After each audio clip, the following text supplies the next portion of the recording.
நாமக்கல் மாவட்டம் நாமகிரிப்பேட்டை ஊராட்சி ஒன்றிய பகுதிகளில் மத்திய அரசின் நலத்திட்டங்களால் பயன்பெற்ற பயனாளிகள் சந்திப்பு நிகழ்ச்சி நடைபெற்றது. அப்போது புதிய வேலை உறுதியளிப்பு திட்டமான பிபிஜி ராம்ஜி திட்டத்தில் வேலை நாட்கள் உயர்த்தப்பட்டதற்கு பெண் தொழிலாளர்கள் வரவேற்பு தெரிவித்தனர். இதுகுறித்த இந்த செய்தி தொகுப்பில் பார்க்கலாம். பிரதமர் திரு நரேந்திர மோடி தலைமையிலான மத்திய அரசு கிராமப்புற மக்களின் வாழ்வாதாரத்தை மேம்படுத்தி அடிப்படை கட்டமைப்பு வசதிகளை தொடர்ந்து முழுமையாக ஏற்படுத்தி வருகிறது.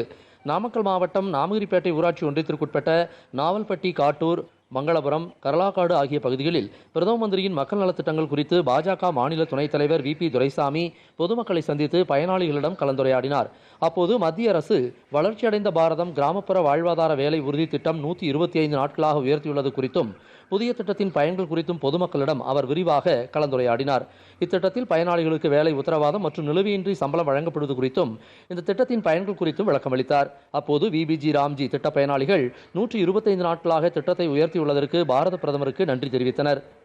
வளர்ச்சி அடைந்த பாரதம் 125 நாள் வேலை கொடுத்ததற்கு மோடி ஐயாவிற்கு நன்றி. மகளிர் சார்பாக, மங்களபுரம் மகளிர் சார்பாக நன்றி தெரிவித்துக் கொள்கிறோம். 2 வாரத்துக்கு ஒரு முறை சம்பளம் கிடைச்சிருது கண்டிப்பாங்கிறதுனால குழந்தைகளை படிக்க வைக்கிறதுக்கும் வீட்டு செலவுகளுக்கும் மகளிருக்கு இது உதவியா இருக்கும். தொடர்ந்து பிரதம மந்திரியின் ஜன்மன் திட்டத்தில் பயனாளி ஒருவருக்கு 5,07,000 ரூபாய் மானியத்தில் மத்திய மாநில அரசுகள் முழு நிதி உதவியுடன் கட்டி முடிக்கப்பட்டு பயன்பாட்டு கொண்டுவரப்பட்டுள்ள வீடுகளின் உரிமையாளர்களிடமும் அவர் கலந்துரையாடினார். இத்திட்டத்தில் மத்திய அரசு உரிய நிதியை வழங்கினாலும் மாநில அரசு தன் பங்கு நிதியை உரிய நேரத்தில் விடுவிக்க வேண்டும் என்றும் பயனாளிகள் கோரிக்கை விடுத்தனர்.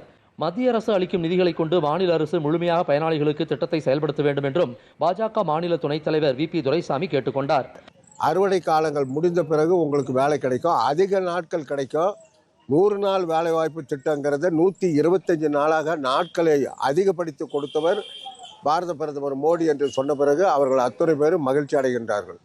அதே நேரத்தில் அந்த குறைந்தபட்ச ஊதியம் அவர்களுக்கு கிடைக்க வேண்டியது கிடைக்காமல் செய்திருக்கிறார்கள். அதற்கு மத்திய அரசு காரணம் என்று சொல்லி அவர்கள் பொய்யை சொல்லுகிறார்கள். அந்த நிதியெல்லாம் மத்திய அரசாக மோடி ஐயா கொடுக்கின்ற நிதியெல்லாம் பல்வேறு திட்டங்களுக்கு அவர்கள் செலவழித்து விட்டார்கள். செலவழித்த பிறகு நிதி வரவில்லை என்று பொய்யான செய்தியை அரசு விழாவிலே அரசியல் பேசுகிறார்கள். மத்திய அரசின் மக்கள் நலத்திட்டங்கள் குறித்த விவரங்களை அறிந்து கொள்வதோடு அவற்றில் பயன்பெறுவது குறித்தும் மக்கள் சந்திப்பு நிகழ்ச்சிகள் விழிப்புணர்வை ஏற்படுத்தி வருகின்றன. நாமக்கல் மாவட்டத்திலிருந்து எஸ். கண்ணன்.